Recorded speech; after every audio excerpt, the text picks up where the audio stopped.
इस तरीके की चीज़ें करते हैं। तो बहुत ही बड़ा सवाल है एक ये। और हमारी गवर्नमेंट इस बार भी यही हुआ है कि IIT बॉम्बे वालों ने कह दिया कि नहीं जी, कोई और बात होगी जिसकी वजह से उसने ऐसा कर लिया। फौरन उसको ये एक तरीके से दिखा दिया गया कि शायद बच्चा कमज़ोर है, लेकिन कोई ये नहीं याद करेगा कि वो बच्चा एक बहुत ही मुश्किल कंपटीशन पास करके वहाँ तक पहुँचा है। तो यहाँ ज़रूरत है हमारे पास भी, हम भी एक सेंट्रल गवर्नमेंट यूनिवर्सिटी में पढ़ रहे हैं, आसपास देखने की कि हमारे आसपास तो इस तरीके की चीज़ें हो नहीं रही कहीं, या और अगर हो रही हैं तो उसके खिलाफ आवाज़ उठाने की। हम सबकी जो सेंट्रल गवर्नमेंट यूनिवर्सिटी में पढ़ रहे हैं, हम सबकी जिम्मेदारी है कि हम अपने आसपास इस तरीके की होती हुई चीज़ों को पहचानें, उस पर सवाल उठाएं और जहाँ तक हो सके उसके लिए लड़ें। इसके अलावा मैं और कुछ नहीं कहना चाहूँगी। Thank you so much. एक सवाल आपके बीच छोड़ के जा रही हूँ कि अपने आसपास ऐसी चीज़ें आइडेंटिफाई करिए, क्योंकि स्टूडेंट्स के पास बहुत पावर है। हम लोगों के पास ये जो हमारा समाज है, ये दिन प्रतिदिन अपनी अंतिम सांसें लेता जा रहा है।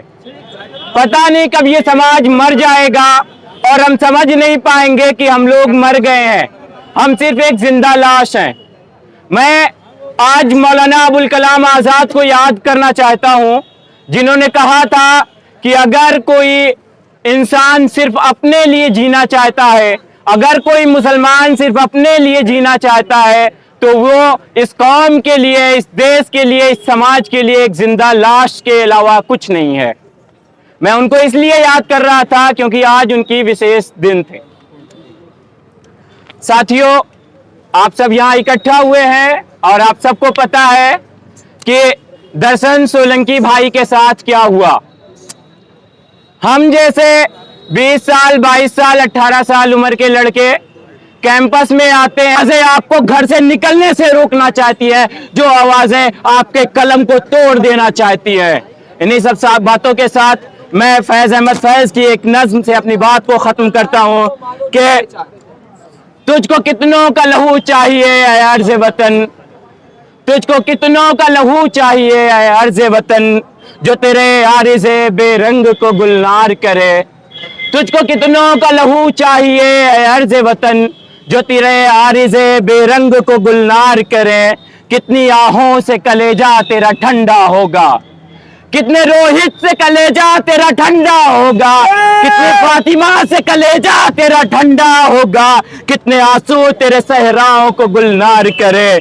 हम तो मजबूर वफा है मगर है जाने जहां, हम तो मजबूर वफा है मगर है जाने जहां, अपने उशाक से ऐसे भी कोई करता है।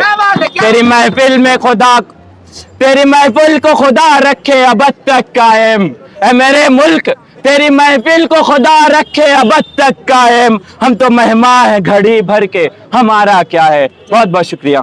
है उसने सुसाइड करी, और सुसाइड इसलिए करी क्योंकि ना उसके ऊपर संगठित भूत रूप से बहुत तरीके का जातिवाद हुआ। उसको बारंबार मानसिक तौर पे ये ताड़ना दी गई कि वो एक दलित समुदाय से आता है, उसको जीने नहीं दिया गया।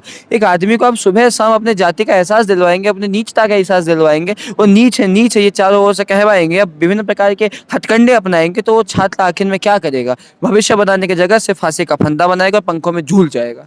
जैसे अभी 4 दिन पहले मेवात में भी कांड हुआ, कभी मुस्लिम के नाम पे, कभी दलित के नाम पे।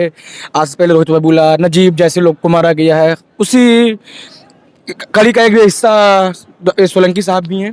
देखिए, ये सरकार जो है, इस सरकार के अंदर कोई भी समन्वयता का भाव नहीं है और कहीं भी इसके अंदर जातिगत विभाजनों को हटाने का भाव है नहीं। कारण क्या है? ये एक ऐसी विचारधारा से आती है जो विचारधारा केवल और केवल जाति भित्तिक विचारधारा और विभाजन पे मानती है। तो इसके चलते इनको बस चाहिए किसी को बलि का बकरा बनाए और उनके लाश पे राजनीति करे। कभी मुसलमानों के लाश पे राजनीति करते हैं, कभी दलितों के लाश पे राजनीति करते हैं। बहुत शुक्रिया। जो आपने आज प्रोटेस्ट किया, तो आपकी सरकार से क्या मांगे हैं? सरकार से मांगों पे जाने से पहले मैं सबसे पहले ये बताना चाहूँगा कि हुआ क्या है। सबको पहले ये समझना होगा कि हुआ क्या है। दर्शन सोलंकी 18 साल का एक IIT बॉम्बे का छात्र है। 1.5 साल की तैयारी करी उसने IIT बॉम्बे जाने के लिए। उसके बाद जब वो कट ऑफ निकाल के जाता है तो IIT बॉम्बे के कैंपस में घुसते ही उसे कोटा स्टूडेंट बुलाया जाता है। कोटा स्टूडेंट का मतलब जानते हैं आप? कोटा स्टूडेंट का ये मतलब है कि उसकी कट ऑफ लोअर थी बाकी लोगों के, तो इसलिए उसको डिस्क्रिमिनेशन बच्चों से फेस करना पड़ता है। जो युवा हैं हमारे देश के, जिन पे हमारे देश का भविष्य सो कॉल्ड टिका हुआ है, तो वो उसको प्रताड़ित करते हैं और IIT बॉम्बे जैसे इंस्टीट्यूट ऑफ एमिनेंस में जाने के 3 महीने बाद वो अपने आप को ऊपर वाले के हवाले कर देता है, क्योंकि उसके लिए ये धरती सूटेबल नहीं रहती है। तो ये बहुत शर्मनाक हुआ है। अगर आपने पढ़ा होगा, जाना होगा, तो 12 बजे वो बच्चा अपने घर वालों को कॉल करता है संडे के दिन, जो कि और उसके 45 मिनट बाद उसके घर वालों को ये खबर मिलती है कि उनका बच्चा इस दुनिया में नहीं रहा। जिन बच्चों ने उसके साथ ये दुर्व्यवहार किया पिछले 3 महीने में या फिर उससे पहले भी, एक बार उनसे मैं गुजारिश करना चाहूँगा कि एक बार तुम लोग सोच के देखो कि उस माँ बाप पे क्या गुजरी होगी। अगर तुम वैसे, तुम्हारे साथ खुदा न खास्ता कुछ हो जाता तो तुम क्या करते। और आपने जैसा पूछा सरकार से मेरी क्या गुजारिश है, सरकार, मैं बार बार कहता हूँ कि सरकार समाज का एक रिफ्लेक्शन है। समाज ने सरकार को चुना है और समाज के चाहने से सरकार जहाँ पे बैठी है, इसलिए समाज को सुधरना होगा। और अगर सरकार समाज को सुधरने में बाधा बनती है तो उस सरकार को भी हटाना पड़ेगा। इसलिए ये प्रोटेस्ट था कि लोगों में, जामिया के बच्चों में अवेयरनेस फैलाई जाए ताकि ऐसा इंसिडेंट जामिया में ना हो। अनफॉर्चुनेटली या फॉर्चुनेटली मैं खुद भी एक सो कॉल्ड सवर्ण या ऊंची जाति से आता हूँ। मैं इसमें नहीं मानता, बट वो मेरे जन्म से मुझे वो आइडेंटिटी मिली हुई है, बट मैं उसे नहीं मानता। मैंने देखा है कैसे डिस्क्रिमिनेशन होता है। अगर कोई सो कॉल्ड छोटी जाति से आता है तो उसे दूसरे बर्तन में खाना दिया जाता है, उसके शरीर से शरीर नहीं टच किया जाता, उसके गले मिलना तो दूर, उससे हाथ नहीं मिला सकते बच्चे। कई बच्चे ऐसा करते हैं। तो इस चीज़ का कड़ा विरोध होना चाहिए और लोगों को ये समझना चाहिए कि ये जिसने भी जो भी बनाया है वो सब एक ही ने सबको बनाया है, सब एक ही के द्वारा बनाए हुए हैं और सब बराबर हैं। आपसे एक महत्वपूर्ण क्वेश्चन, जैसे कि जामिया में प्रोटेस्ट हुआ, जामिया शुरू से ही एक प्रोटेस्ट के जरिए जामिया की उत्पत्ति हुई। जामिया जब एमयू से जामिया का यहाँ शिफ्टिंग हुई तो ये प्रोटेस्ट जरिए हुई थी। तो आप, जामिया हमेशा से एक सेकुलर रहा है, तो आप भी एक नॉन मुस्लिम कम्युनिटी से, जैसे आपने कहा, तो आपने कभी जामिया में ऐसी चीज़ें फेस की? मैंने जामिया में पर्सनली कभी नहीं फेस किया। मेरा ननिहाल एक्चुअली में था, मैं मुस्लिम कम्युनिटी से घिरा हुआ था। जी। मैं मुस्लिम लोगों के बीच में पैदा हुआ हूँ। तो जब अभी भी कई लोग मुझसे कहते हैं कि तुम जामिया में हो, जामिया में तो ऐसा होता है, मैंने बोला कब होता है। लोग ऐसे धारणा इसलिए बनाते हैं क्योंकि वो लोग रहे नहीं है साथ में। उनको ये जानना पड़ेगा कि हिंदू, मुसलमान, सिख, ईसाई, जैन, सब लोग एक जैसे ही हैं, सबकी बनावट वही है, सबका सोचने का तरीका वही है। थोड़ी बहुत कल्चरल डिफरेंसेस हैं, बट उसके अलावा कुछ नहीं है। मैंने कोई डिस्क्रिमिनेशन जामिया में फेस नहीं किया है। और अगर मे भी किसी ने फेस किया हो तो इक्का दुक्का खराब लोग हर जगह होते हैं, हर धर्म में होते हैं। हिंदू धर्म में, मुस्लिम धर्म में है, क्रिश्चियनिटी में है, तो वो लोग खराब है। धर्म शुरू होकर फातिमा लतीफ, नजीब जो 6 साल से गया हुआ है, अभी तक पता नहीं है कहाँ। ये कब तक ये सवर्णों का इंस्टीट्यूशन बना रहेगा? यूनिवर्सिटीज, जब से देश आजाद हुआ है, क्या इंस्टीट्यूशन में जब रिजर्वेशन लागू हुई, फुल्ली इम्प्लीमेंटेशन नहीं हुआ रिजर्वेशन का। और जब रिजर्वेशन लागू, जब दलित आने लगे तो वहां उनको ह्यूमिलिएट और डिस्क्रिमिनेशन किया जाता है, उनके कास्ट के बेसिस पर, उनके आइडेंटिटी के बेसिस पर। आखिर ये कब तक? प्रशांत सोलंकी जो IIT बॉम्बे का स्टूडेंट था, बहुत ही गरीब तबके से बिलोंग करता था, उसके पिताजी प्लम्बर थे, लेकिन क्या उसके ख्वाबों को निचोड़ दिया गया, उसके ख्वाबों को मार दिया गया। आखिर